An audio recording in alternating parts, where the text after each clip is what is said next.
Bonjour à tous et bienvenue dans ce nouvel épisode de Vivez la Vendée. Aujourd'hui, on se retrouve à la Chapelle Palluau pour un spectacle un peu particulier. C'est une troupe de théâtre qui va jouer Molière, mais avec un public un peu différent devant des scolaires. Je vous propose de nous retrouver tout de suite sur scène pour en discuter. Et pour nous en parler, on retrouve Dominique Desmond. Alors expliquez-nous un petit peu tout ce festival de théâtre, déjà comment c'est né. Alors, ce festival est à sa 3e édition. Il a démarré en 2021 sur un projet au départ communal. Donc c'est la commune qui avait organisé le premier festival pour Jean de La Fontaine. Ensuite, c'était une année très spéciale puisqu'on était en pandémie. Avec l'instauration du pass sanitaire, c'était compliqué.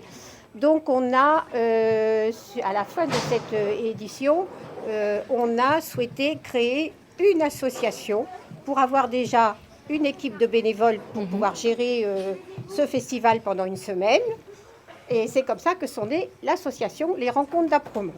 Alors là, ça fait 3 ans maintenant et c'est la 2e année qu'on est sur le même thème. Oui, alors notre but aussi, c'était de faire participer les établissements scolaires, puisqu'on souhaite apporter la culture au plus près de nos territoires et valoriser aussi le patrimoine local. Donc l'année dernière, on avait démarré on a eu à peu près 450 enfants l'année dernière qui ont déjà assisté au spectacle du médecin volant de Molière. Le choix de refaire Molière cette année, il s'est posé parce qu'on aurait souhaité peut-être changer, mais on s'aperçoit que pour les scolaires, en fait, Molière c'est adapté. A bien sa place au niveau du festival théâtral. Et donc on reste sur Molière, mais on change un peu de spectacle. Alors oui, on ne refait pas les mêmes spectacles tous les ans. Donc cette année, pour les scolaires, ce sont les médecins malades de Molière, donc, qui est interprété par la troupe du Gois, la troupe de comédiens du Gois. Voilà, des comédiens qu'on retrouve depuis 3 ans et qu'on a plaisir à retrouver tous les ans. Et les représentations de fin de semaine, le vendredi, le samedi et le dimanche, ça sera le Malade imaginaire, donc assez revisité, je pense, cette année. Et voilà, donc on espère avoir du monde. Et ce festival, ces représentations ont lieu au château d'Apremont. Alors, vous parliez des comédiens, on va aller les voir dans quelques instants. On va d'abord descendre de scène. Et vous l'avez un peu dit, il y a deux temps forts, on va dire. Il y a un temps fort avec les scolaires et puis un autre spectacle. Voilà. Est-ce que vous pouvez parler un peu justement de ces scolaires, à quoi ça sert? Alors, pourquoi est-ce qu'on fait ces temps-là? Cette année, on accueille même des petits, puisque je vois qu'il y a aussi des CP cette année, des CE1, des CE2, des CM1, des CM2 et des 5e. Donc voilà, des enfants qui vont découvrir peut-être le théâtre pour la première fois. Donc voilà, c'est le but. Et cette année, on approche quand même presque les 1000 élèves sur la semaine. Voilà, donc je pense que c'est important.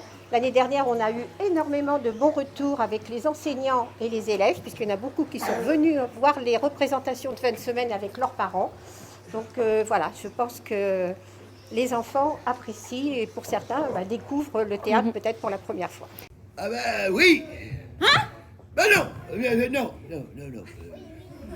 Mêlez-vous de vos affaires. Ben c'est mes affaires ou pas? Non. Moi, je ne dis plus un mot, je ne dis plus rien. Et justement, c'est le but, vous m'en parliez, le but de faire rendre l'accès plus aisé à la culture à tout le monde. C'est aussi pour ça qu'on joue devant les enfants. Sûr, c'est ça. Et d'où aussi de faire des prix d'entrée très attractifs, puisque nos places, avec des comédiens professionnels, 12 € l'entrée, je pense que, et 9 € pour les enfants, donc à partir de 6 ans d'ailleurs, les plus petits ne payant pas. Donc je pense que oui, ça permet de pouvoir, à un maximum de personnes, de pouvoir, avec en plus une équipe de comédiens professionnels, donc je pense que Et alors, on fait ce qu'on peut. Alors en termes très pratiques, on a parlé budget, en termes d'organisation. Maintenant, comment est-ce qu'on fait pour toucher ces scolaires? J'imagine qu'il faut adapter les horaires, les lieux de passage. Oui, alors ça a été un travail qui a été réalisé par Antoine Soléan, qui est directeur de la troupe. On a d'abord recensé toutes les écoles du territoire. Et c'est lui qui a pris contact avec les chefs d'établissement et voilà, sur les écoles qui se sont portées volontaires pour ramener les enfants.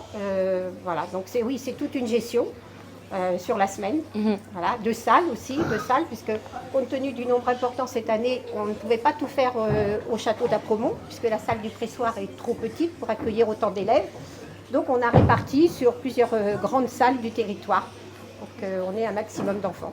Un maximum d'enfants et le but c'est que ce soit aussi un peu dans tout le territoire, pas seulement dans les grandes villes. Alors ça aussi, ça a été une demande que ce ne soit pas les écoles qui soient proches du château d'Apremont. Ça a été une demande de la communauté de communes de Vie et Boulogne de pouvoir faire participer des enfants qui sont aussi, on va dire, sur la partie beaucoup plus excentrée du territoire. Voilà, sachant que aussi, alors il faut quand même préciser que ce festival ne pourrait pas avoir lieu sans le soutien de nos collectivités, puisque ça représente des budgets très importants. Donc merci à la région, au département et à la communauté de communes de nous soutenir depuis 3 ans dans ce festival d'Apremont. Alors juste un dernier petit mot, est-ce qu'on peut déjà dire qu'il y aura une édition l'année prochaine ? Eh bien, on l'espère vivement, puisque normalement le projet communal, c'était justement de faire un événement annuel. Voilà, donc voilà. Eh bien, très bien. Si les subventions nous sont toujours accordées, oui, je peux vous dire oui, voilà. Et bien pour ceux qui n'ont pas la chance d'en profiter cette année, donc vous l'avez entendu, il y aura peut-être probablement d'ailleurs une prochaine édition l'an prochain. Et d'ailleurs, pour ceux qui ne veulent pas attendre l'année prochaine et qui veulent déjà profiter un peu du spectacle, on va se quitter sur quelques images. Vivez la Vendée, c'est fini pour aujourd'hui. En tout cas, nous, on se retrouve demain. Et puis, je vous emmène voir le tout début du spectacle de Molière.